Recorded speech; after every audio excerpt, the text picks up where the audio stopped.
Good morning, everyone. Welcome to the Regeneration Podcast. Here, unscripted, raw, unfiltered.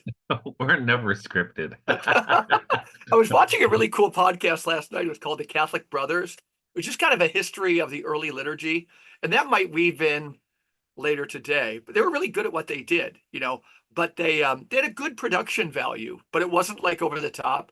Like they Mhm. they had a fern, You they had a had a fern. logo, Well, they had a you know fern. you're serious when you got a fern. And I do Those not guys are mean, serious. Those I know, fern guys. but I really don't mean to run it down. I just found the whole thing very impressive. It was these two brothers, and they played off each other really well. Michael, what's interesting you lately? Well, now all of a sudden, I think we need to add a fern to the show. But what is interesting to me? Well, deer season is interesting to me, Yeah. which it's coming. Well, actually, it's coming up around the corner. So in 2 weeks, less than two How weeks. many are you allowed to call? How many do you want to? I How many think do on your you own use land, productively? you Okay.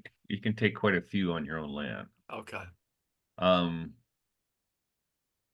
so that you can get new tags, right? Yeah.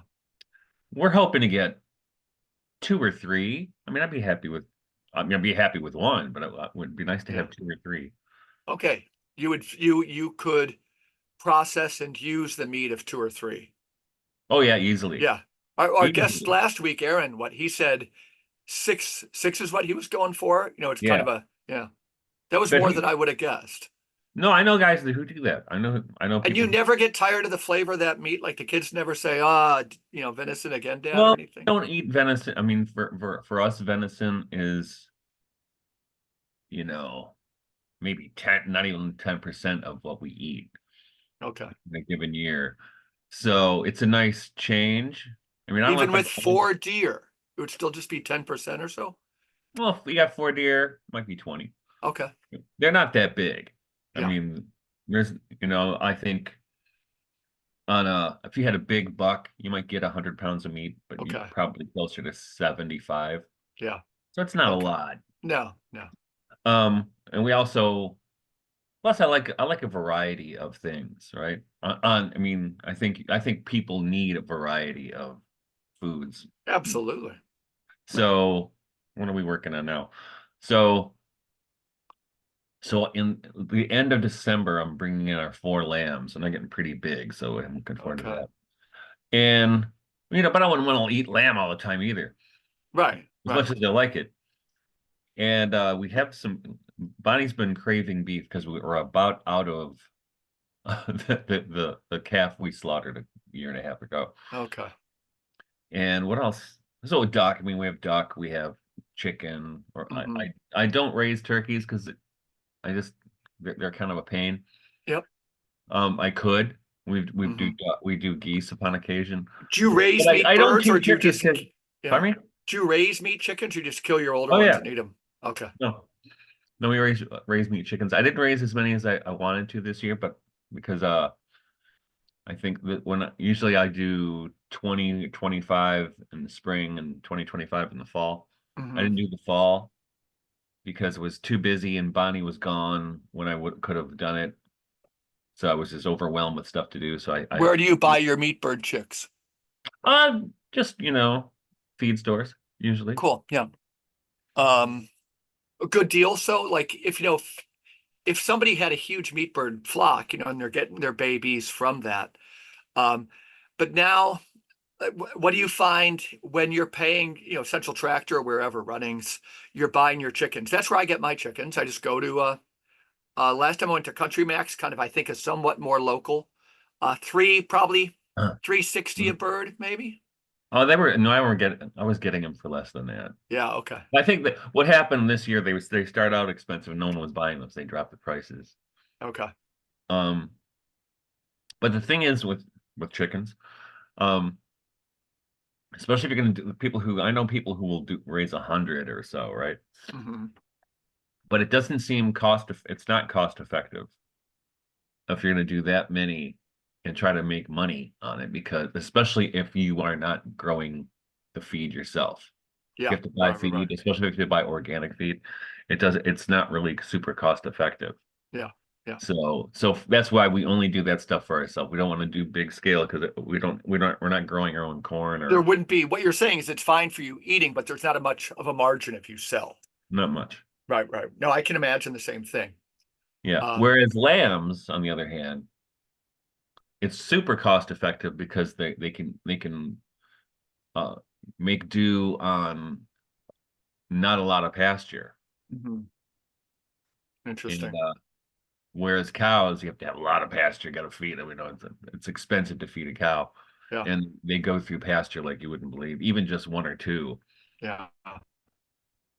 I just my So, chickens do, for a third of an acre, a garden of less than that for sure.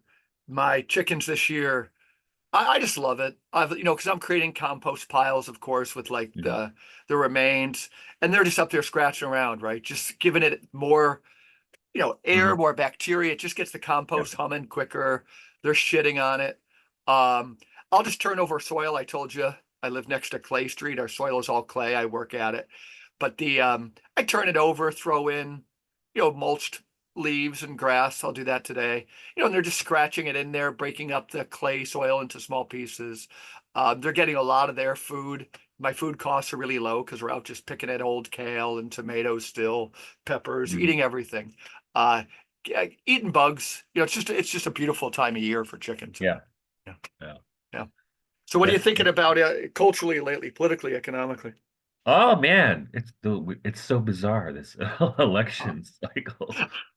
You know what? It's everything is so funny. The weird thing is, for the longest time, people were always accusing Donald Trump of lying, but I have heard nothing but lies come out of the Democrats. Oh, sure. No, I agree. It seems It's even a little crazy. more totally shameless right now. Even Bill Maher has had to call him out. Like when Trump had that Madison Square Garden rally, and they started talking about it as the Nazi rally Yeah, yeah, yeah. because there was a Nazi rally there Nobody 89 has years ago, whatever. nobody has ever, I think I saw a headline this week that, Kamala was pondering telling the truth and what it was going to be. And you were supposed to get the impression that this is racking her soul because it could put fear into people, but also maybe she has to find the courage to be a leader, but name it what it is. But even Kamala Harris might this week call Trump a fascist. Oh Lord. Nobody has ever who uses that word with that solemnity, or not even nearly that amount of solemnity. But coming mostly in this case from the left, the right has its own besetting sins. But nobody wants to define that word in any way, shape, or form. Whether it's Jake Tapper at CNN, whether Oh, it's they just kick anybody, it around, especially right? Joe Scarborough at MSNBC, it's just a word. It's just like a fly paper on somebody's face, but nobody would talk about it whatsoever. They'll invoke the word Hitler, of course, but it's just a little game between the guy named Hitler and the word fascism and Donald Trump. It's just word association, Well, and the it's most propaganda. That's what propagandist. it is. Yeah, Yeah, yeah, that's all it is. It's propaganda. yeah. But nobody's gone a centimeter beyond that.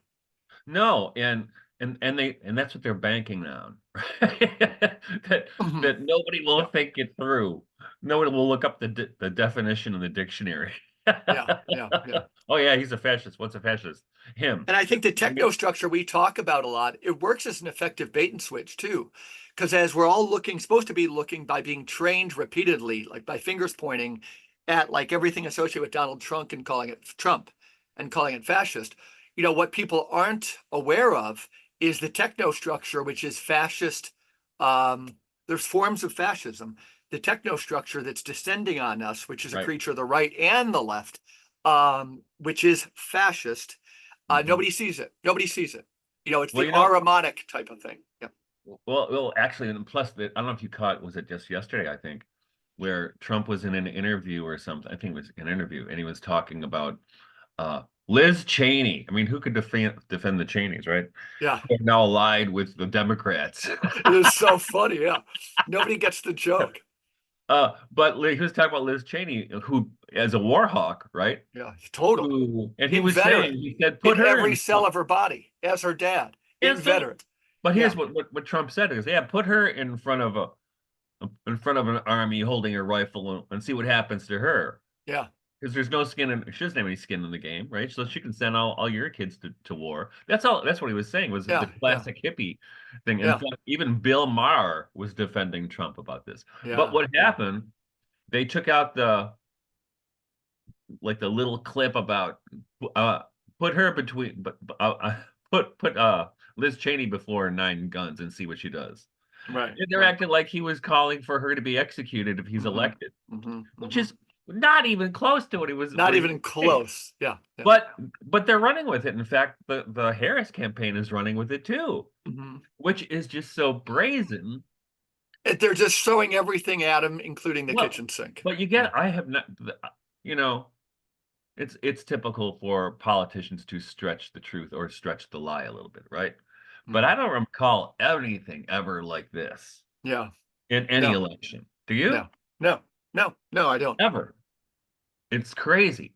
Or the cognitive dissonance, when you're mentioning the Cheney family, Christian Bale, presumably a Democrat, um, played Dick Cheney I've expertly. never seen it, but I did see what he looked like. Yeah. Yeah, and he played it so expertly, right? And you would think progressives would watch this movie because he portrayed Dick Cheney, and I'm sure the connection with Liz was in the movie somewhere. But as like the arch villain that he is, like the most nefarious, the Yes. most nefarious. And now he's And then what do? You could just be some baby boomer and you're watching that movie during the afternoon, and then you see Dick Cheney as he is, and then you turn on your favorite brand of the news, whether it's NBC, CBS, whoever, CNN, and they're portraying like Dick Cheney as a patriot and like a I hero. know. And it wasn't that long ago, Mike, No, that Republicans, that, good ones, have that the always hated Dick left Cheney. it wasn't that long ago the left, the Democrats vilified that guy, and rightfully Yeah, so. rightfully so. And now he's the best guy in the world. What the Yeah, hell has happened? no. What And is remember, there are. I'm not. I was just saying something about Republicans and Dick Cheney. I'm not. I'm not a Republican. Um, but but I can say that you and I, we've seen through Dick Cheney, through both, every political iteration for 20 years. For 20 more? years, yeah. Yeah. And the fact that somehow it's just looking at people in the face, letting them know that they're lying to you and lying to Mhm. you, you know. And But they just say, oh, they wake up some morning and say, committee meeting, new idea, Dick Cheney, right. good guy, and his daughter, good So guy, yeah, brave and heroic. Yeah. and that's why I think this whole Democrat Republican thing is I hope it's getting destroyed right now, I at hope least so in too. some, because it's really that's it's not the Democrats running against the Republicans right now, No, or at no. least at the presidential level. It's the neocons running against this coalition Yeah. that doesn't want war, right? Right. Right. I mean, think about that. I can't even get my head around how many people I know or how many people I see through social media who you would 5 weeks ago, maybe a year ago, they were super anti-war. Hmm. And I don't know what happened with Ukraine, but with I do know what happened was the propaganda. The Ukraine propaganda turned so many people that used to be peaceniks into war hawks, Oh, I've seen it. No, it's crazy. It's absolutely crazy. right? Which I would never, I could never have predicted that. But I mean, I see a lot of them, especially on the Catholic left. Do you see it too? I do. I do. I do. I guess I'm not so sure that I find we would probably disagree on the extent that we find Uh, the alternative. For now, let's call it the Kennedy, Trump, Tulsi, Carlson type thing, this nexus. That like Trump, like in the first presidency, wants to spend more on defense, more and more and more. But if you build it, they will come. So you have this idea that like, that I'm not saying we're being sold a bill of goods, but I just, and again, Trump is seen as an outsider. You and I both agree, and there's something really neat that's going on there. But is it so? I think we both agree too. It's not quite enough. But is it also possibly not nearly enough when you look at the first Trump presidency? I used to think that I used to be kind of proudly tell people that Obama killed more with drone strikes um, in his term than Yeah, the Catholics killed in the whole history of the Inquisition. But in the other hand, Trump kept that up. I always thought Trump stopped that. He didn't. You know, the machine, we didn't build the what? machine. He stopped Uh, what? drones. People are just firing Hellfire missiles and killing Yemenis left and right Um, under his administration. well, I, he did a few, but he did strategic ones. I mean, but he wasn't starting wars like me. How many wars did Obama start? agreed, agreed. Yeah. But it's, I think, in the last couple years that the Trump legacy on the military, and he was pivoting to start villainizing China. The guy does speak, and it's sad. We might say it's necessary, Well, but even if he's unscripted, his language is always us and them. The language towards others is always dehumanizing. That, I just want to be accurate in the contours of like this thing that you and I both, if we had to throw it up, and you're actually in a battleground state here in New York, my vote doesn't matter. And so we're living in different worlds. But I hope we start calling out the bad if he wins really quickly and strong, because he's not a well, I unique called American. yeah, I mean, when he was in office, I was calling a lot out the bad, if you Yeah, were. me too. Me too. Yeah. But I do think when this is the part that I like, Mhm. that he's got a bunch of good people around him. But they say Jared Kushner is really filling out the cabinet and everything.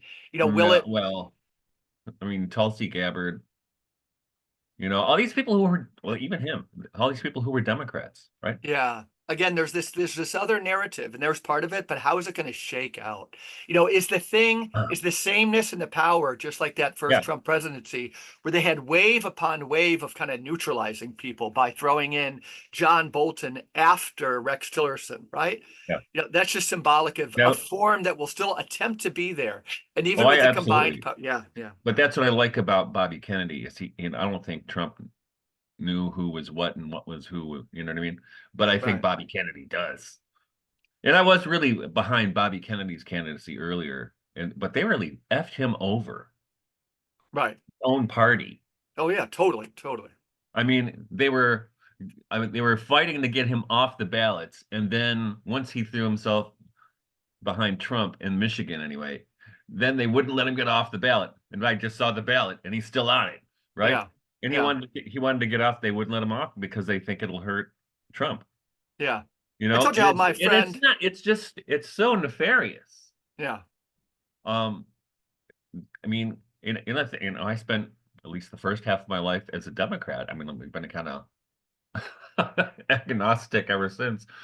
But, I voted for Clinton twice. I'm not Mhm. proud of it, but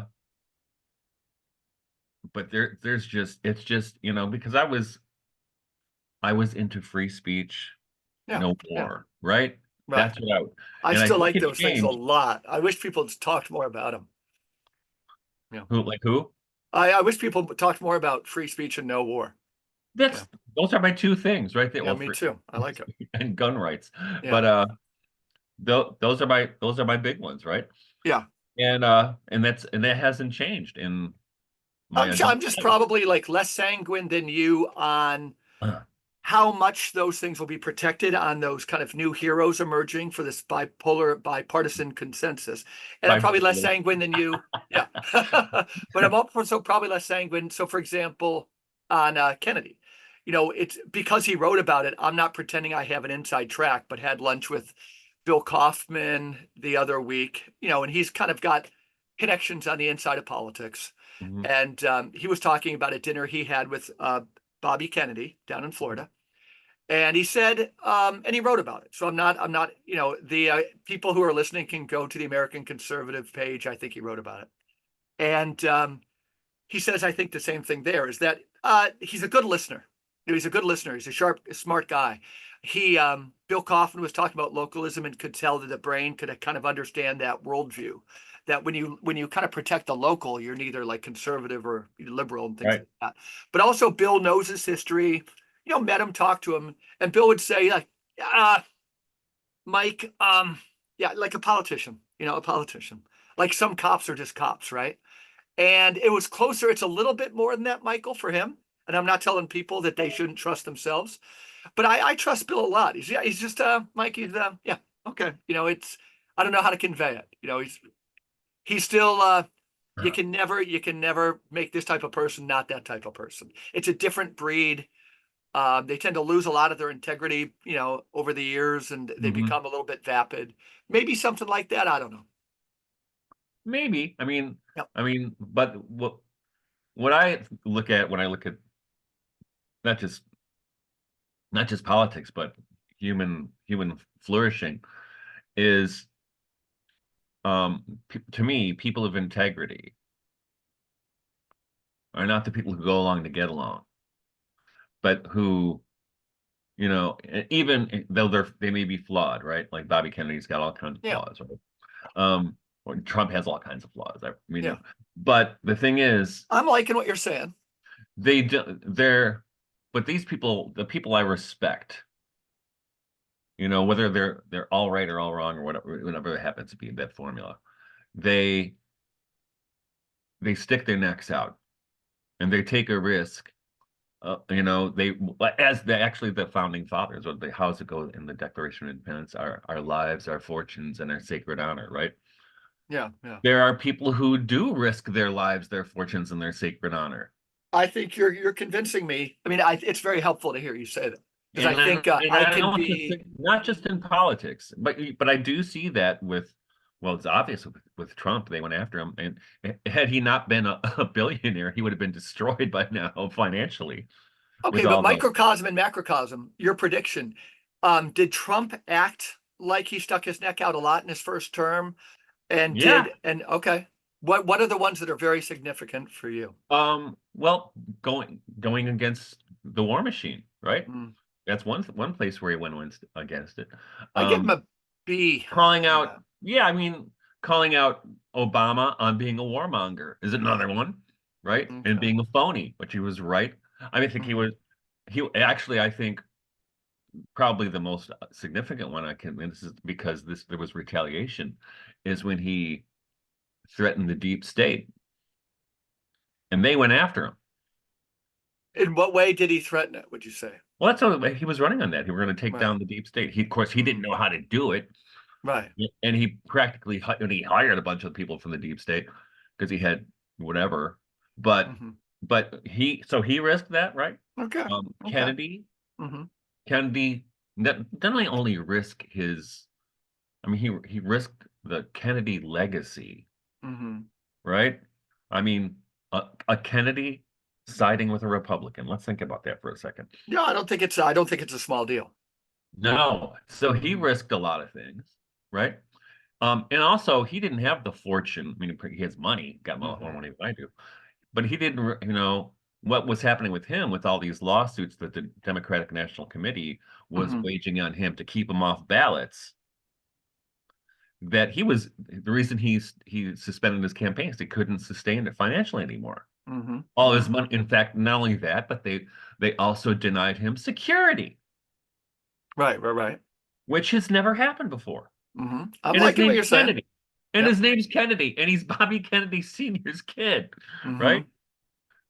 I think he was present when his father was killed. I'm not positive. I'm not so sure he But I was. have seen Yeah. the photographs of him as a 14-year-old kid as a pallbearer at his father's funeral. Hmm. And no wonder he had a heroin addiction within the next few years. Right. Can you I imagine? hope so. I hope so. Tell me you're honest. It's a related, and I'd be interested in your take on it. Um, it's implied in some of the conversations we've had with James Tunney, who's going to be on again very soon. It's implied maybe when we were talking to like Gary Chartier. But like, Front Porch Republic, and you're going to agree with most of this, or Bill Kaufman, do those things locally you can. And Bill's no dummy that even a school board's not a school board anymore. Mhm. That if you vote local, you used Oh to yeah, think, well, all their regulations, all the money's tied to the state and the feds. right, And so they can basically, you want your school board to making decisions that have real effects throughout the school district, but it's almost like their diameter of power is about the size of a nickel within a mile. Um, so let's scale out a little bit. And right. James Tunney, I think Preparata would say a lot about this. We could even very soberly talk about it. Um, but there's a lot of people who think that the scope of power that even the most heroic president has been narrowed so much, which I'm not trying to say makes this presidential election meaningless at all. What's Right. it, so it's not a yes or no question. What's your sense of the scope of power? What can be done? Because Well, I here think we differ on the power they've had over the war machine. Trump held it back a little bit, but this thing was having its way with him in other ways too. it was, It and that's manifested through COVID. It's almost like he gave in totally on that one, you know? right. What I would say about so I mean and I don't like calling myself a localist, even though the way I live is absolutely localist, Mhm. because I think what happens when people use that terminology, and when I've talked to people, it it it they're no longer responsible to think about what they're doing. Like we've For talked some, before, it can be that. Mhm. before, not everybody. I mean, but like we talked before, like those people who call themselves distributists, and I go, "What do you do that's distributisty?" And they're like, "I have a pipe and nice, I like a nice glass of ale." And I'm like, "Do you belong to a CSA? Okay, No, okay. I can't afford a CSA. I buy my food at Mhm, Walmart, mhm. right? And so there's that part of it, But what do which you think of a Dorothy Day or something? You know, let me because finish. go ahead, Let me go, go. go. Yeah. Um, but well, Dorothy Day is different, though. I Okay. think, um, and plus at a different time. But so what I think, right? What now? So actually, I should say before I preface this, there's a nice, maybe a month or two ago. Um, Nicole Shanahan made this one of these short videos, maybe 10 minutes long, Mhm, about local food. mhm. And actually, she interviewed a guy who doesn't live very far from here, farmer Mark Baker of Baker's Green Acres. He he was actually the state of Michigan was coming down hard on him for his pigs. He was raising Okay. some heritage breed of pigs. They're like, you can't have those. And so he was Mhm. going through all kinds of trouble, and it was really bad. It was during COVID, right? In 2020. Right. Um, but she did this, and she was featured in one of their planks, or at least she and Bobby Kennedy is people should be eating locally sourced food, and we should, Mhm.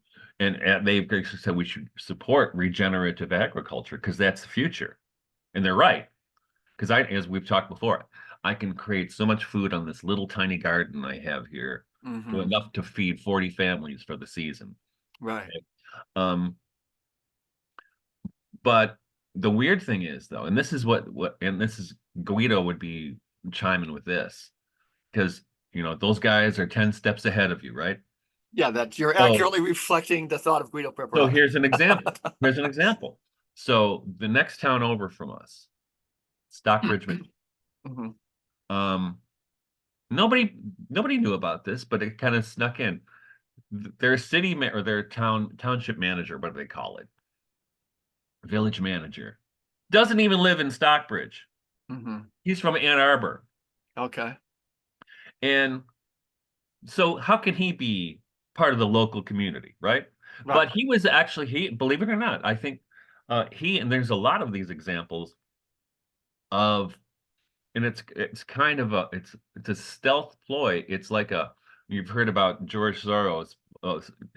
George Soros turned his money not from national campaigns, but to local campaigns, Right, getting the right, right right. Yeah, yeah, DA, okay. This is right? very important. You're doing a great philosopher's job of arguing against yourself in one sense. Go. Well, but that's what's Yeah. happening though, Right, is right, right. these these a-holes are infiltrating these tiny little local communities that it's like Hobbiton, right? Like Pete Buttigieg and South Bend. Oh yeah. Yeah, that was the And but it classic, like just machine, being way ahead of us, playing to localism, planting well, him there. mhm. And the other thing is what they do, they try to change the demographics in these local communities because where I live is very much a local community, but they put up over the last decade or so, they put up a couple subdivisions in this in Grass Lake, which I live in Waterloo Township. Grass Lake is our zip code. But down south in Grass Lake, they put up a couple of these subdivisions where people move in and actually change the demographic because most of them are from Ann Arbor or other places, and it changes the Mhm. demographic that way. But it changes the feeling of a small town, right? Totally. But they do this, the way they do this is and it's insidious, Mike. They get real estate agents get themselves elected to municipal boards, Yeah, yeah, yeah. Mhm. right? And so then they change the zoning laws.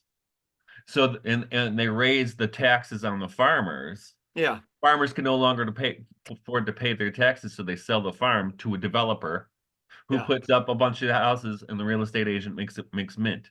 yeah, yeah. Right? That's the thing we people I've been really awake to it lately.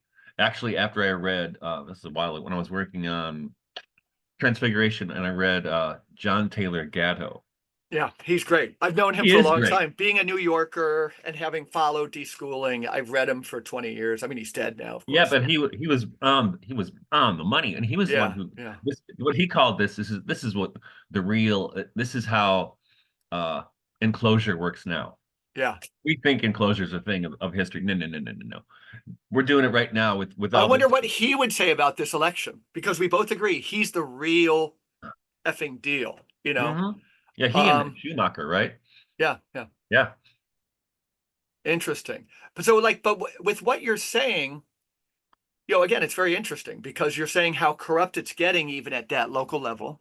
Um, that again, some of the people who don't vote, it's going back to kind of where I was interjecting, that some of the people would say that these entities, they work like parasites, right? Hmm. That and or just like a narcissist, so self-absorbed. It's a bureaucratic class. Remember, I was reading, who's I reading today? It was somebody associated with this again. Great philosopher, Christos Giannaros. That's what Kaylee wants to come on and kind of Oh, really? discuss. Yeah. Okay. Play around with him if you see something. Again, his books aren't super cheap because they're just getting translated. But the idea, I'm just going back to that idea that you stop giving energy to this thing, then it dies quicker. Um, and it's certainly that thing that I don't know if that's how Dorothy Day thought. I really have no idea. But I know that my kind of when I'm just ish about this whole thing, that's part of what it is. I think I read about that years ago from excellent writer Tom Fleming. He used to be the editor of Chronicles magazine, kind of paleo conservative, anti-war conservative. Hmm. But so they had this guy, Donald Livingston, who anybody with a brain should like see his YouTube things. He's the great theorist of secession, right? And he does look at the Civil War differently, but he's not a racist. But Hmm. these theorists of secession, they're just saying, stop giving this Leviathan entity the energy, right? Because whether it's going to have this bureaucracy that comes from the left, which is a political middleman that obfuscates everything, or from the right, which they just call the market that Yeah, but you know obfuscates what? everything. I think that distinction is no longer relevant because Okay, say I more, think say more. Yeah, the left and the right, I mean, if you're thinking conservative, like in one Republican, sense, sure. Democrat, it doesn't exist. It's Hmm. neocons versus everybody else. Uh-huh. Um, and and that's, and I mean, it's kind of interesting because I But think, Kennedy doesn't speak scale, and Trump doesn't speak about like watering down this kind of like this mythical power of the market. That we could say, I'm making decisions based on the market. Or, on the left, they do it with the bureaucracy there, the self-sustaining no, bureaucracy. but I both of them are in favor of leaving people the F alone, right? Hmm. to Hmm. let to let them do their own thing. And I think Kennedy, from what I can tell, is closer to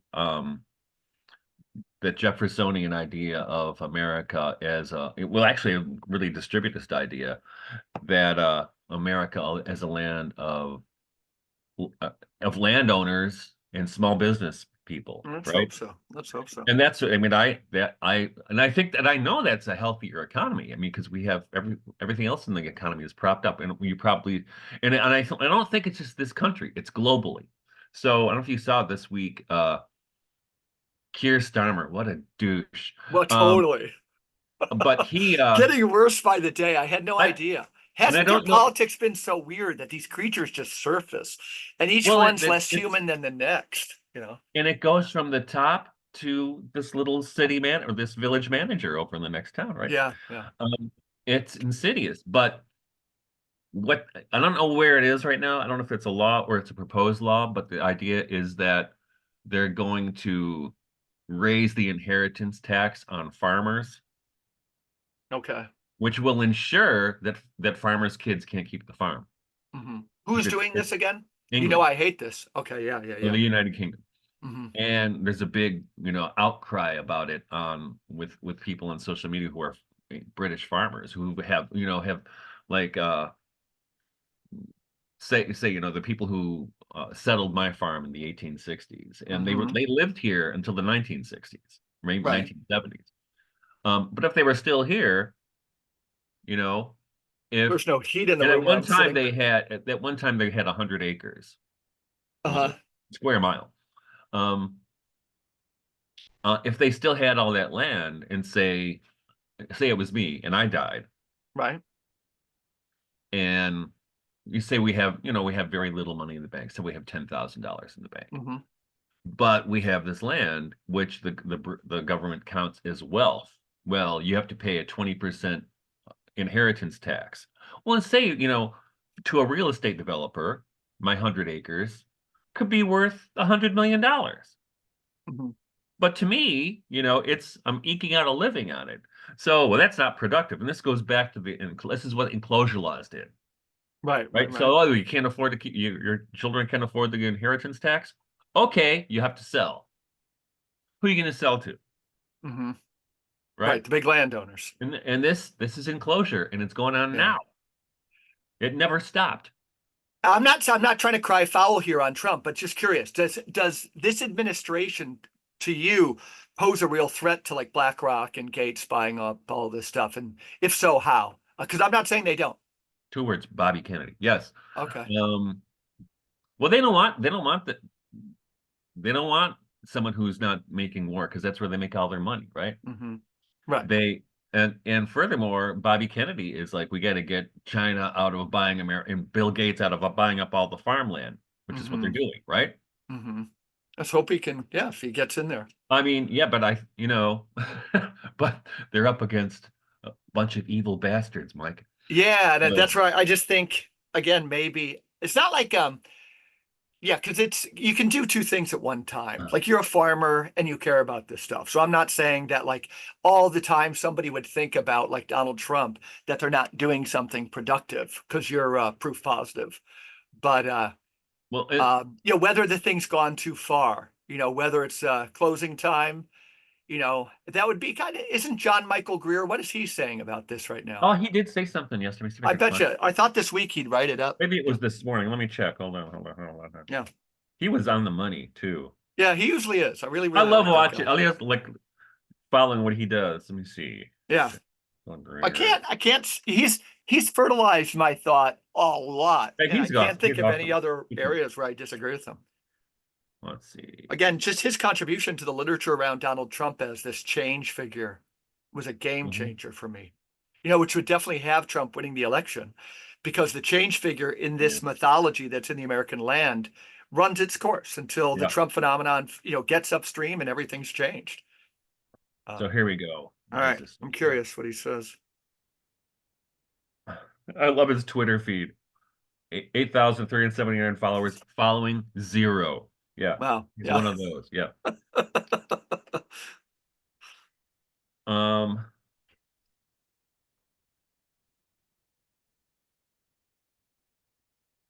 Be curious about what he's saying. I would have looked on Wednesday morning. Is this his Eco Sophia blog or is it over at the Dream With channel that he has? We got to get him up back on. Again, for our listeners, James so Tunney's going to what be did on you want me again to know about what soon, he and said David about Kale. what? About which thing? Well, if he's weighed in on this election, last week Oh I think yeah. he was doing one of his book chapters. What is he saying? Oh, he's ripping on people about this whole Hitler thing Okay. and Nazis. Why is it that Adolf Hitler has become such an overwhelming presence in the popular culture in the United States and across the modern industrial West more generally? It's a far more serious question than it might seem at first glance. Consider the image. The moment you saw it, even before I mentioned this post subject, you knew exactly who it was. Can you think of any other historical figure? I mean, it's a long post. I'll read the whole thing. Yeah. Um, but What's he his basic take? Because I have a lot of theories on that. I could do a whole podcast on it. basic take about the election. No, the Hitler thing. Oh, he For thinks me, it's crazy. it's yeah, He for me, thinks it's it's a crazy. foil. Again, it's a foil so that we're missing the actual fascism that's descending on us. That's why Preparato's book, Conjuring Hitler, is interesting in another way.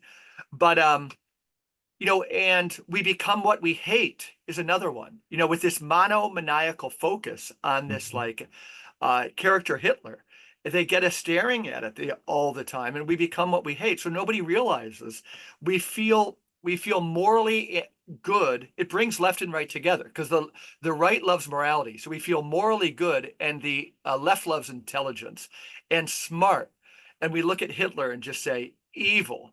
And through that, just kind of like mesmerizing gaze, the techno fascism descends on Mhm. us in real time. Well, here's something John Michael said that really pertains to what Both we're talking parties about today. support it. Yeah. So this was on the 25th. He said this: "Our cultures in the industrial West are frankly insane, and so people face a difficult choice. And here's the choice, right? Yeah. They can be well adjusted to an insane society, I like that one. which makes them crazy in one way. Okay. They can reject their own culture, which makes them crazy in a different way, or they can find some compromise between the two, which makes them crazy in both ways at the same time. It's not an easy road to walk." Wow. Yeah. And That's John I Michael mean, Greer that's too. real. I mean, that's, I think, the Wow. level of insidiousness of the technocracy now. You know, the the only thing, the only way to stop it is to cut off their money supply Hmm. somehow. And I would suggest, now I don't know if this is going to happen because I think they'll kill people before they let that happen, uh, is to cut off the revenue sources for BlackRock, which is war, right? Right. Right. Or Right. other kinds of things that cut off their because they're using war to gain capital, and then they buy up all the farms and houses, right? That's where I think Trump is going to end Ukraine, but he's just going to allow. He's not going to curtail the machine. And I think the difference between the two is kind of night and day. My son and I were talking about it yesterday. Dad, that he's great. This guy, Smith, the podcaster who's good friends with Joe Rogan and Tucker or whatever. Oh yeah. What's his? Yeah, he's great. He's great. Uh, what's his first name? Uh, Dave Smith. James, Dave yeah. Smith. But his idea, I guess, is related by Aiden, is that that if and he's a libertarian, he's like he's the face of the Libertarian Party. But he's saying that, I'm gonna give my vote to Donald Trump. At least I'm getting that secondhand. But the idea is that you'd be Oh saving yeah, a yeah. million lives in Ukraine. But the point is, this machine that hovers over, the American British machine, this thing, picture your Avengers movie where just I don't know, like it has a hum. It's gonna get its food from somewhere. It's bigger than us. It's like it's a wolf, and it just pivots to a different part of the planet and starts chewing them up, like That's the right. Uyghurs or something. But do you think this group of Tucker and so forth, are they really, does Trump really want to? It's not even take on. I think he's got courage, but he actually profits in his own way from the machine. Um, I don't think he does. I do. I think he's lost so much money from the machine because they're trying to destroy him. That's lawfare and everything, but he's going to call that the political realm. But the marketplace kind of unfettered, which is as much a part of this Well, like industrial military morass as is Foggy Bottom or the swamp. I think, I mean, but the big part of Trump's appeal is that when he was in office, and I knew this, and I was not a Trump guy at the time, but I knew watching how things were going. I said there was no way this guy is going to lose the next election, the Uh-huh. 2020 election, because economically the country was in good shape, Yeah. really was. And Uh-huh. people they always say, "Well, it's because of Obama's policies." Bullshit. Um, but and I am really my level of Although my but level of Michael, paranoia is yeah, really high, and I but the really do debt was the debt was running, at all-time highs and everything. but that was after COVID started, right? Yeah, but still he was, But yeah. but I think what was happening, I really believe this. I believe that the whole world, I mean, the whole world, the archons did not want that guy to be reelected Hmm. because, and part of me thinks that part of the COVID thing was a way to get rid of Donald Trump. Yeah, Certainly it was in this country, but I think it was probably a global project because they all hated him, right? yeah, yeah. Um, but I think, And that's um, where we disagree. That's where we disagree. Because again, like a Bill Coffin or myself, we think we see the story evolving thusly, which is that they hate him. They threw everything but the kitchen sink at him. There's no well, doubt. mhm, Um, if this guy who tried to assassinate him was radicalized, I kind of like the theory that it was Iranians, maybe. But again, he no. shouldn't have killed Soleimani, but who knows? I think Anyhow, is that I they? think the Iranian hypothesis is something spread by the CIA so you can have an excuse Oh to no, go. you're right. Oh, could be, could Yeah, be. Um, But the Iranians are a different culture. When they say we're going to get you back somehow, they have their own kind of intelligence. It's pretty strong.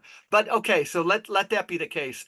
But the kind of the naysayers would say, sure, they hate him. He's the worst kid in our school to be president. He's the worst kid in our school. But no big deal. We'll let him be president. That they're just 50 times bigger. but This it's would be the really, Bill Kaufman take. but I think I think this came up with Joe Rogan. I don't know if you saw Joe Rogan No. interviewing Trump. I didn't watch the whole thing, much part of it. And one of the things, and I think this is interesting. So, and Rogan was right to bring it up. So, I think it was 2019. No, 20. When was he elected the first time? Yeah, 2016. 2016. So 2016. 2015 it must have been 2015, Okay. where Donald Trump was It on was The such View. a funny year. Go Did you ahead. see Donald Trump went on The View, right? I've seen clips of it. I was not And not yeah. Barbara Walters, my friend Donald Mhm. Trump, and Whoopi's all happy that he's It's so there, and funny. Joy Behar, oh, they're all giving him hugs and stuff. As soon as people start talking about Donald Trump, I smile because I think he's so What funny. what he is funny. That garbage man thing? Did you see that? It's so That funny. I It's thought so I thought the funny. McDonald's thing was good, and then he did the garbage man thing. Do you think that Al Smith dinner? They were talking about the writers of those jokes. Do you Yeah. think who cares? Because he gets their humor. But do you think he comes up with these things, or who's his like joke writer? Because it's so funny. Well, I don't. It might be a little bit of both, but he can riff. I mean, when he's in those, he doesn't use. He's always off script, and Yeah, and I heard the Joe Rogan thing was pretty funny. well, he wasn't. He was actually very personable too. I mean, he was Okay. not bombastic in a way, but the, Rogan's point was like, well, how did? And I think this is points to exactly to propaganda.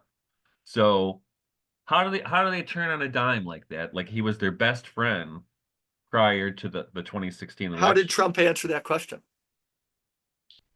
I can't remember. It wasn't anything that just jumped out at me, so I don't Yeah, know. okay, okay. But it's just amazing how that Yeah, yeah. No, we all agree. Yeah. the machine, all and you got to hand it to him, right? So, and I think this is how you can tell that we live in a really bizarre propaganda bubble.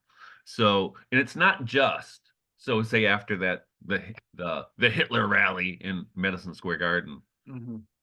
it's not like just CNN came out and compared it to the actual Hitler rally in 1939 or whatever it was. Right, right, It was right. all of them Yeah. at the same time, and it was all of the Democratic. It was the Harris campaign. It was all the Democratic people in Congress and stuff. They're all saying it at the same time. Yeah. Well, obviously somebody at Command Central sends out a memo. All right, we're gonna do this. We're all going with the Hitler thing. Hmm. Everybody jump on it, and they all jump on it, right? At the Oh, same time, sure. and this is the same thing we saw happen under COVID with all across the world. It's like they all got the memo. We're gonna go build back better. That's our slogan. Uh-huh. We're all hitting with build back better, and then we're gonna say the new normal. Okay, this is what we're gonna hit them with, and they Yeah. all start doing it at the same time. Agreed. But okay, how about this clarification? Because scale matters to me. The story I think we're telling is not, say, David and Goliath. I don't think. It's not necessarily like Rocky Balboa versus Apollo Creed. It's a little bit more like the Boston Brahmins and kind of a newly emergent Texas oilman thing, right? That later became George Bush versus like the Kennedy establishment. That it's still when you Mhm. have Elon Musk, you're not talking about like the little guy. Um, No. so we still like these kind of Battle of the Titans. I prefer King Kong. I want him to beat the shit out of Godzilla. But talk to me about scale or like the stretch of our heart's true affections, if that makes sense. You're a poet. Right. Is Well, it closer to these dinosaurs, or is there something that we can really, that the Bible or something is it's supposed to something to move our hearts or something? I always thought when all this stuff was going down in 2020 with all the Build Back Better stuff, and it was all the elites, all the Davos crowd, right? Right. They're all I don't pushing this like shit. those people. I I don't don't. either. I never want to get invited to their parties, But and I'd say you no if they always, I invited mean, me. and I think this is true of any, and you see this, Nicole Shanahan is filthy rich as well, right? Hmm. Um, Kennedys, I mean, the Kennedys, for Pete's sake. But I don't hold people being wealthy or successful against them.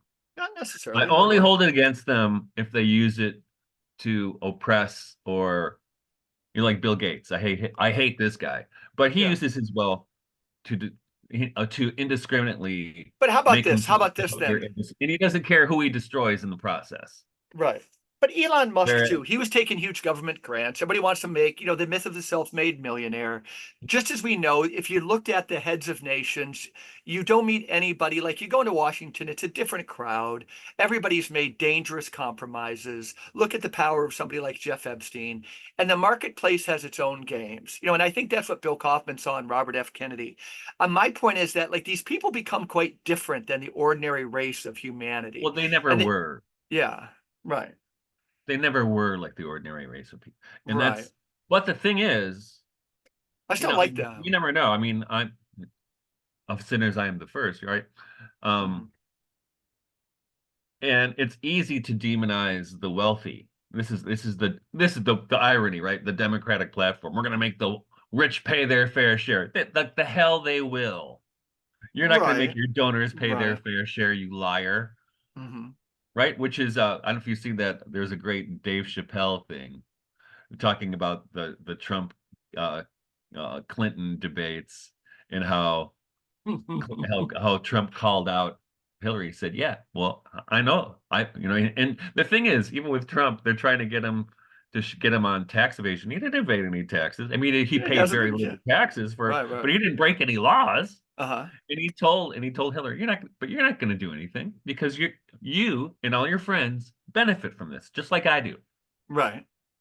So don't play this game, So is right? the difference between like somebody who lies but he's honest about it and those who lie and lie about it? Well, if you're lying, if you're honest about it, you're not lying, right? Well, no, I mean, in Um, one sense, but Trump, if I'm right, he would have no problems kind of buying off because he's just not in the law. So he's a Puritan, fine. But he would buy off a politician to make an exception to a zoning variance he needs to beat the little guy. He would buy off this type of thing. That's the whole like Michael Cohen thing, right? He had a fixer. And so, I don't know. I tend to look at the world through, power and money. They both have their different dynamics, but they really kind of dance a dance together.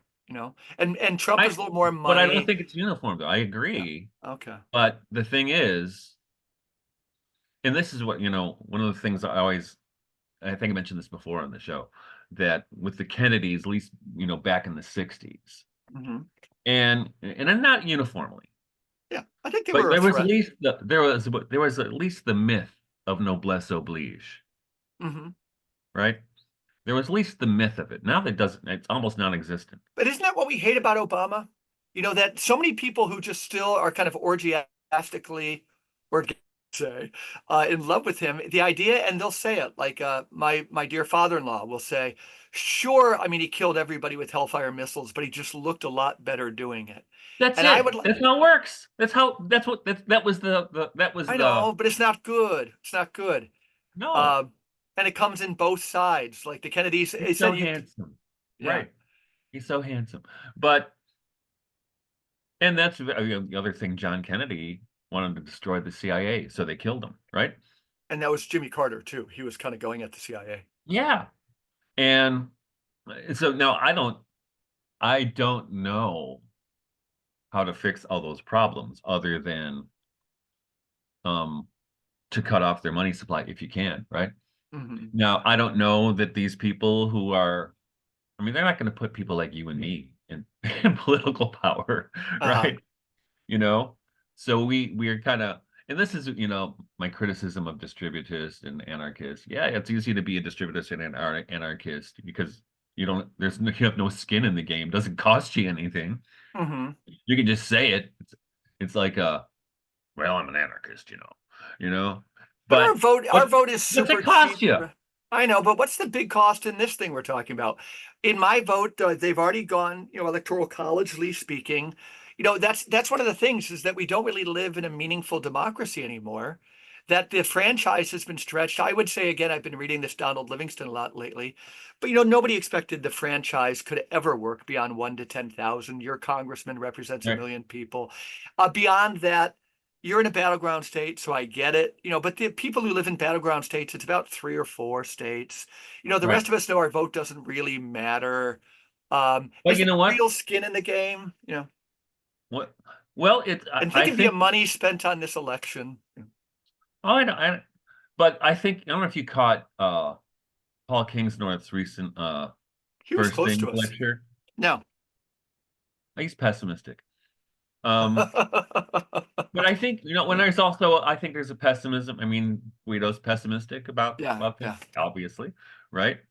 Uh, I'm not, and but I'm not hopeful about the political structure so much. I mean, I'm kind of hedging my bets to want people who will leave us alone the most. I mean, they don't leave you alone entirely. I mean, I certainly like. I don't know if he would ever do it, but I love the idea of not having an income tax, which has Yeah, been yeah, floated by Donald yeah. Trump recently. Like, yeah, I mean, I'm all for that, but I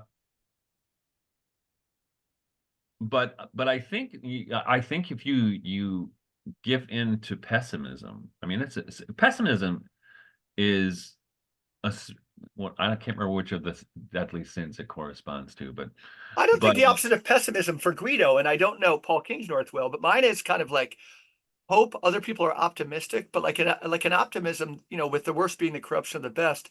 An optimism is maybe like wishful thinking, but a real hope is kind of like beyond despair, hoping beyond hope type of thing. yeah, but I don't the know. I don't pessimistic know. thing, I mean, King's North is basically it's the West is over. We should all listen to the monks. Basically, that was kind of a Yeah, brief. that's not my answer. I think I agree with No, part one, but not part two. yeah, and so, but you know me. I mean, Yeah. my thing is, even though we're in the middle of on the we're on the business end of an election right now, you know, in general. I think, you can't, and this my kind of approach to life is don't wait for other people to fix it. Just fix what you can yourself, right? Right, right, right. No, you Right. practice what you preach.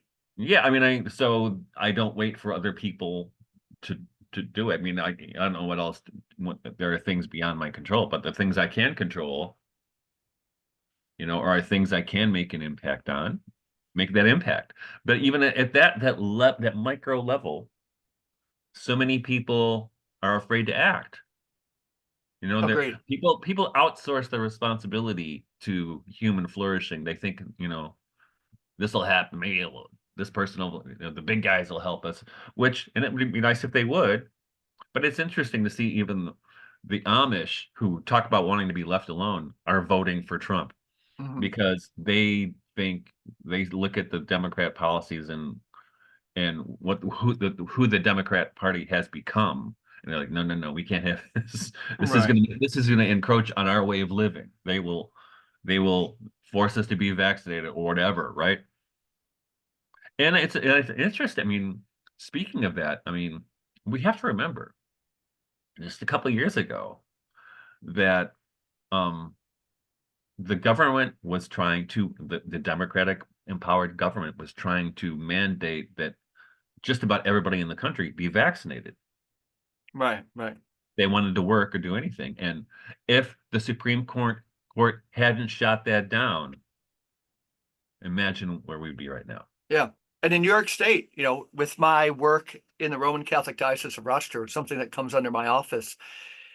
And we've done, thanks to other people than me, but we've done yeoman's work. But there's a proposition on our ballot, and I'll tell people, if you're in New York, turn over the ballot and vote no to Proposition 1. But what it's doing is and talk about draconian, under like the idea of an equal rights amendment, they have a ballot initiative which really changes the New York State Constitution. And one of the things they're doing is, in addition to like common sense rights, like don't discriminate based on race or sex, Mhm. they're adding age and like gender identity. And so, which opens the door, of course, to, children cutting off their penises, and mom and Yep. dad not knowing, which is currently basically practice here in New York. Um, it's just so crazy. Like, and this is happening. This is happening. We believe Right. it's such a democratic state, it will probably pass. And it's not crazy to think that, like, for the Roman Catholic Church, the gig is up. Like, we can't have But schools, we can't have hospitals. Like, this is it, folks. This is it. So I want to make a case that, like, preserving those little islands of sanity might be a heroic thing at this time. yeah, but how many people we still know, but I'm no longer friends with from the Catholic left who support all those kinds of things. It's amazing. I've had to go through priest by priest in our diocese, the intelligent ones, the so-called intelligent ones, self-imposed intelligent, who just thought, yeah, no, Prop 1, good. And I say, seriously, like, let's have coffee. And I think I've done my job. Yeah. I don't think, I'll state it publicly. If you're a priest in the Roman Catholic Diocese of Rochester and you haven't seen through this, and I know we have a couple priests listening, if you haven't seen through this thing, I'll take you out for coffee. We still have one day to save you and your soul. Let me help you see through this That's right. stuff. I know. Yeah, It's just, yeah. and that priest would support that because Yeah. it's I beyond. think there's a few, probably not as many as, Looking for a uh, book here, Mike. yeah. Who's the author? Let me try and guess the title. Czeslaw Milosz. The Captive Mind. No. He is so good. He is so good. His is book so on good. Blake. His book on Blake. I have his kind of Yeah. last compilation of poetry. I think it's called Second Spring. He was still writing excellent stuff, well In into his his 90s. yeah. Yeah, I think. Have you read his poetry? Yeah, no, I was just saying, I was reading his, I think, last collection called Second Spring, Oh, and yeah, yeah. I have his compiled poetry, I think. Yeah, I can't. him on I don't Blake know is how one of that the book most is. Ugh. fertile things ever written. The Rule But of the Ulro. reason what I was looking for, it's probably right on my desk. I don't know. Um, he's got two poems I think that are pertinent to what we're talking about the end of the world. Okay, well, I've got my Milosh is right here. One second. Oh yeah, grab it. The fuck is that book? Um,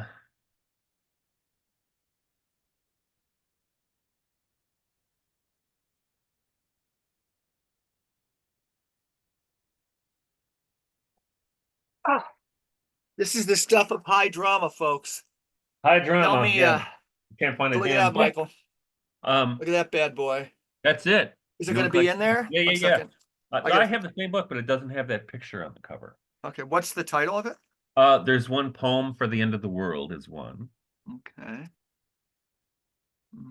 But the other one, which is I'm thinking is On Angels, which is a great poem. But at the end of that, he says, what's more, sometimes I thought I could hear it, a voice in an unearthly voice and appeal.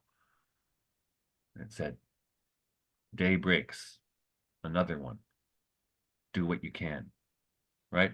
Yeah. So that's kind of my motto, right? What are you going to do about BlackRock and everybody and Bill Gates and the devil and whatever? And yeah. what can you do? On Angels right? is in here. Yeah.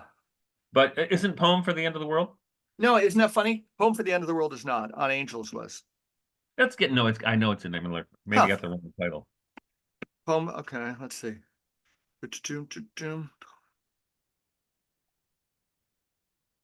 I'll look it up real quick here. Yeah. Poem for the End of the World. Yeah, I don't see it in this collection. I might have the wrong title. I can probably reduce. I think our listeners are super excited at this poem. Yeah, I know they better be. Hang on, people. It's going to be worth the payoff. Is it a long poem? On Angels is not. On it's not a song on the end of the world. Sorry. Okay.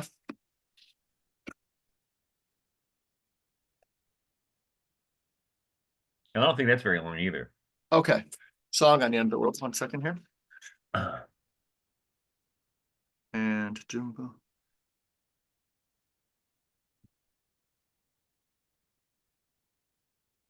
Michael, it's not in this collection.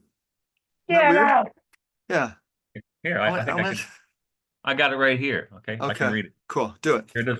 ThankYouPoetryFoundation.org. That was the first commercial we've ever had. Were you really worried about copyright stuff? That's pretty cool. No, not worried about Okay, that because we okay. don't need copyright. Yeah. Here it Go for it. comes. Yeah. You know the poem too better. So All you're right. gonna. A song on the end of the world. On the day the world ends, a bee circles a clover. A fisherman mends a glimmering net. Happy porpoises jump in the sea.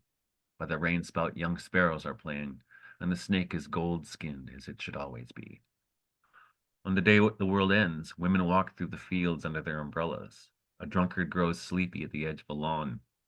Vegetable peddlers shout in the street, and a yellow-sailed boat comes nearer the island. The voice of a violin laughs in the air and leads into a starry night. And those who expected lightning and thunder are disappointed. And those who expected signs and archangels' trumps do not believe it is happening now. As long as the sun and the moon are above, as long as the bumblebee visits a rose, as long as rosy infants are born, no one believes it is happening now. Only a white-haired old man who would be a prophet, it is not a prophet, for he's much too busy, repeats while he binds his tomatoes. There will be no other end of the world. There will be no other end of the world. Wow. Kind of ties into All Souls Day in a sense, don't you think? Absolutely. We didn't even mention it's All Souls Day today. Yeah. Yeah. Which reminds me, Bonnie actually, as we speak, is making soul cakes. Well, Amy and I are going to the spectacular celebration of the Mass at Our Lady of Guadalupe Parish. It comes from my office in Migrant Ministries. Oh yeah, those And- Mexicans take death, Yeah. the day of And death seriously. And it's really what I didn't know until last year. This is something else. It's something else. And last year is that so many of these, you would just love it. They're local. So every symbol of the procession, which has, conch shells blown through, Mhm, has dance, has people, beautiful women just looking like skeletons. And mhm. And the skull chocolates, right? yeah, but it's so many very local customs, local to the state they're in, and local to the village, and local tribes and things like that. And Our Lady of Guadalupe, folks, she's universal, and she's local to the minutia. She's fractal, we might say. And yesterday it was really neat at All Saints Day. A young priest who was fresh off retreat at a parish in Fort Wayne, Indiana. I think it's called St. Vincent de Paul. But he just had some really beautiful moments there on retreat. He read a book by James Rebarb. It's kind of like a Wendell Berry of, fights in closure. Mike, you would love him. But this priest came away that what we're missing in the church is heft, like a connection with topsoil, a connection with a sense of place. And think of all of our saints that are tied to a place, St. Benedict of Nursia. This guy came off his retreat, said, All Saints Day, right up there with Easter, right up there with Easter. And I was thinking of All Souls Day too, part of the over-religionization of our faith, which I didn't see at the monastery. The dead can be very close to, way too far away. For the monks, the dead were very close. Right. What's your thought on this stuff? Yeah. No, I mean, I thought all that stuff during the poem. I think it surfaced a lot. Yeah. Well, I wrote a Substack yesterday about my saints, and I started reading about them. Yes, yeah. When I Eleanor started compiling Farajan, a and list, yeah. I thought it'd be a short list at first. It's got a long list. Yeah. And of course, now I remember I forgot to put John the Baptist on the list. Yeah. But this is the thing is, All Souls Day has been replaced by the commercialization of Halloween, right? Of course, yeah.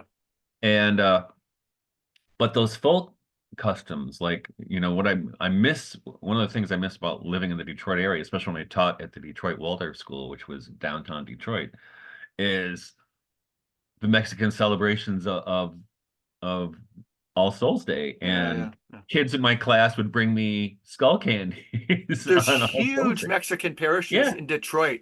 I had lunch this yeah. week with a guy who was down there. He goes, "You would not believe it. No, you 60 wouldn't. baptisms a week." I think is what he said. Yeah, 60 baptisms a week, yeah.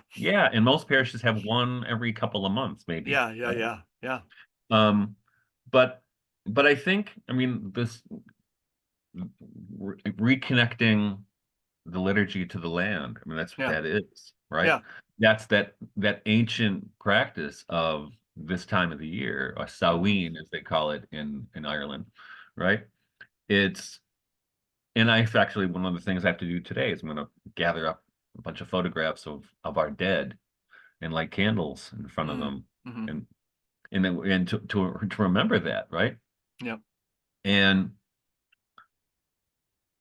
and that's one of the there'll be no other end of the world, right? That's Hmm. you just have to chop wood and carry water, right? That's a Right, big right, right, right. that's what grounds us. And it's easy for me as anybody else to get carried away in the the the, the news cycle or the political cycle, but the real thing is I have to go give water to the lambs. I gotta Yeah, yeah, chop some yeah, wood, yeah, yeah, yeah. right? Which Hmm. are the things they ground and things they ground us in the things that really mean something, which is human flourishing in the cycle of life and death, Yeah. right?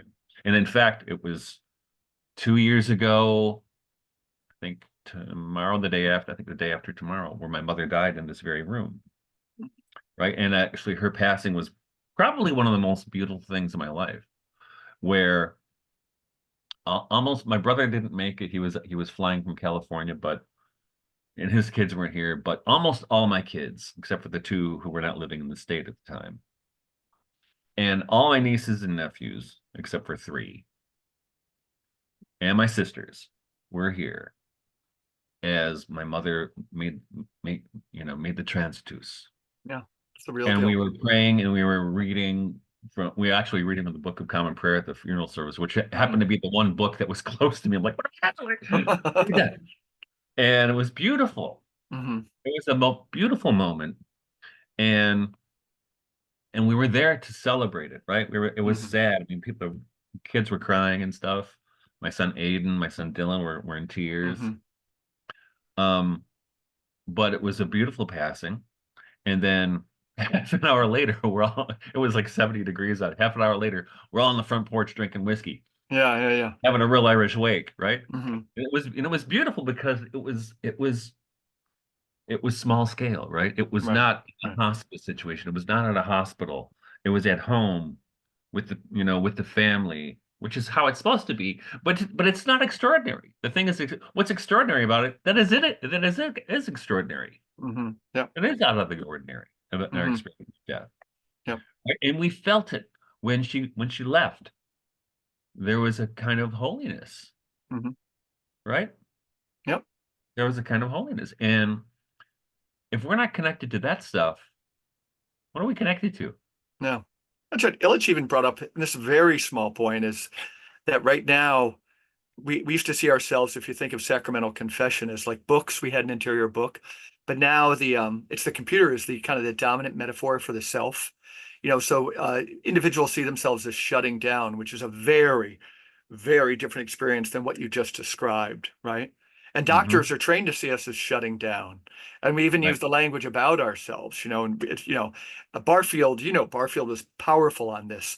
Be careful about the metaphors you Yeah. use because you're shaping the world in the image of those. And he referenced like a picture of a lady whose left breast was a motorcycle. And he Hmm. said, what type of world are we creating? Like, be careful. Your imagination is a very, very powerful tool. In fact, I just happened to look down now. In front of my desk, here's That's our prayer card, huh? a prayer card from my friend, Father Emmanuel Samoya, Hmm. who is actually a Catholic worker priest, Oh, cool. real Very cool. radical. Dorothy. But he died last February. Hmm. And he was, he might have been 70. Good Yeah. friend of mine. I mean, he was Byzantine Catholic priest, 7 kids. He was our pastor for a while there in I'm guessing it was the 90s. I think it was the Mhm. 90s through maybe the early 2000s. But I mean, and it's kind of interesting in our culture. We outsource death, right? Totally. We let other people take care of it. Yeah, Mhm. I'm not gonna, right? But the one thing, I mean, and I hate when the Catholic tradition gets compromised. But the Catholic, but what I beautiful thing about especially the Catholic and Orthodox traditions of working with the dead, right? Say more. What do you mean specifically? Is the way we the rituals that are included in that, right? Oh yeah, yeah, yeah. That are rich and of course when Oh, people I've say had to lead all of them, and they're very powerful. Like you have moments like when, and you just mentioned the funeral home now is for reasons good and bad, quite often, the locus of too much. it's like But a mall for death. yeah, but there's the leave taking of the body, you know, because the casket is closed, and then we proceed to the church. And that's small, but it feels like the church during this period has an in-breathing and an out-breathing. The immediate Yeah. family is together. They say goodbye to mom, then they go back out into the larger community and the body enters the church. These rituals are very powerful, folks. And there is, and the other thing actually with Rudolf Steiner, a big thing with his spirituality is he calls it working with the dead, where you read to the dead. Yeah, yeah, yeah. I have that book, Staying Connected, And edited by our friend. yeah, and it's powerful. In fact, a friend, so this is going back probably to 1999 or so. A friend of mine, Janet McGavin, was an anthroposophist, and she was in her 80s. She died. And they had her body in state at the Christian Community Church Hmm. in Ferndale, Michigan. And there was a vigil after she died for I don't know how many hours, but we would go in and people were taking turns reading the Gospel of St. John over the body. Wow. And it was gorgeous. It was beautiful. And so I had to go to school. I had to teach. So I had to be at school at 7:30. So about 6 o'clock or no, probably 5:30, my friend picks me up because we used to drive to school together. And we go into the church and somebody was already there who had been there for a few hours and we took over. So we were reading the Gospel of St. John over her body. Hmm. And then we were there for about half an hour or maybe 45 minutes. And then somebody else came and took the gospel. Oh, wow, wow, wow. Yeah. That's powerful. Yeah. Powerful. And the thing is, what's powerful about it, it's not just about the living, Hmm. because we know that the departed are still in communication with us. And what Steiner says, it's my understanding from this book, Staying Connected, is that two things. One is these souls, I forget, whatever they call them, they can almost kind of get lost and confused. But when they hear interesting things read, spiritual things, and or feel people thinking interesting or spiritual things. And I think the two are connected. Like think of the etymology of interesting. Inter Hmm. between beings. They're interesting, inter esse Right. between beings. Right. Um, And they're kind and of waiting around for people to it's take almost notice. like they see those as lights. If somebody's having an interesting thought, they see those as lights, and it helps the dead kind of like navigate or really they might have died without knowing some of this stuff. Hmm. But think of how all of our thinking is all left brain, weird, technocratic, autistic stuff now. And the Hmm. world we're creating wants to take away interesting thoughts. We're quite often paradoxical, things like that. Right. So, Hmm. hey, to finish up, Yeah, why don't you yeah, read Milosh's On Angels? I will gladly. I think I said 275. Let me look. And I guess I haven't read this one because No, my really. no, here's the book. I've only read this many. There's Okay. the receipt, and then this is where On Angels is. So I almost have to double mine. All right, On Angels. All was taken away from you. White dresses, wings, even existence. Yet I believe you, messengers. There, where the world is turned inside out, a heavy fabric embroidered with stars and beasts, you stroll, inspecting the trustworthy seams. Short is your stay here. Now and then, at a matinal hour, if the sky is clear, in a melody repeated by a bird, or in the smell of apples at the close of day, when the light makes you the orchard's magic. They say somebody has invented you, but to me this does not sound convincing, for humans invented themselves as well. The voice. No doubt it is a valid proof, as it can belong only to radiant creatures, weightless and winged. After all, why not? Girded with the lightning, girdled. I have heard that voice many a time when asleep, and, what is strange, I understood more or less an order or an appeal in an unearthly tongue. Day draws near, another one. Do what you can. Tell us about your take, Michael. Oh, it's kind of a motto for me, that poem. Yeah, yeah, Day draws near, another one, do what you can. yeah, yeah. Perfect. That's it. Yep. That's it right there. Yeah. And I think, that's why daybreak, we have these hours like Matins Lauds, but now we have technology. This week, it's only because I thought of it this week. What a wonderful use of technology that we know when we can find out at the drop of a hat when sun rises in a particular locality. You can use technology against itself and sunset and be out there praying, saying a prayer at sunset and sunrise and maybe the Angelus. Very powerful stuff. So Yeah. what are you doing today? Well, I got 2 more classes in my sociology class, so I'm gonna do those today. And we have to go buy a refrigerator. Okay. A fridge Yeah. crook. It's only 5 years no. old. Oh, this is the way it is. Designed obsolescence, right? Yeah, that's horrible. I hate it. Yeah. So, And they can actually, I don't think we paid maybe $700 for it, this one we have. And the repairman came and said, "Don't buy these. Don't even spend any money on a fridge. They're all designed to break. yeah. Spend $300. That's all you need to spend." Yeah. And he said they were to repair this one, but even though it's under warranty, the compressor, hmm so we get a free compressor, but he said the repair would cost $1,000. Yeah. Right. And the fridge didn't cost that much.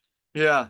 Last week we had Aaron Weinocht, who was reading Dostoevsky in like junior high like crazy, and you were kind of like awake pretty young. I admit I just wasn't at all, but I remembered, like, I think in college I never went to class, but I heard the concept of designed obsolescence because the market needs it. Like what? And the classic was like pantyhose that were invented that would never tear, but there wasn't a long-term profitability, so landfills.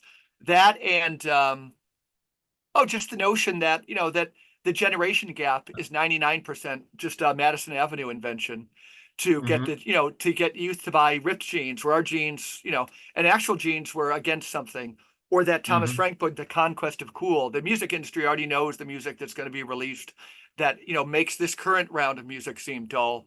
Those were, I was dumb as a box of rocks, but those were decent eye openers, because remember, they just said, if these things are true, I better adjust to this view of the world. Okay, what are you doing today, Mike? I'm gonna work outside. There's always work you can be doing in the garden. Clay soil, putting some more grass and leaves in those, actually tearing some things out, and working on the compost pile. Then going to the Mexican mass for Dios de los Muertos, and not a bad day. All right. All right, take it easy, my friend. God bless. I'm gonna eat a soul cake.